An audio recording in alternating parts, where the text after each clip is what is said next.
How to unhide a post on Instagram. In order to do that, let's first try to hide a post. So I have in here this post right here of a cute dress. Let's click on these three dots right here and then click on archive in order to hide this. So as you can see, it's been hidden. So if you want to retrieve that particular post, what you can do is you can head over and click on these three lines right here. And then in here you can see this option for archive. Click on that.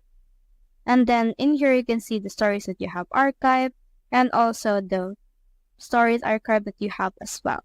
So what you can do is you can head over and click on the stories archive right here and then choosing here post archive. So you should be able to see here the post that you have archived. I have in here this post.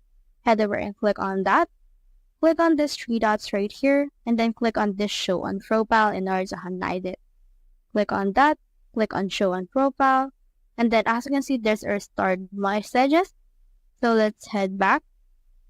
And then let's refresh our profile right here. And then just wait for this in a few seconds in order to be restored. But it should be able to be added in just a few seconds. So that's how you unhide a post on Instagram.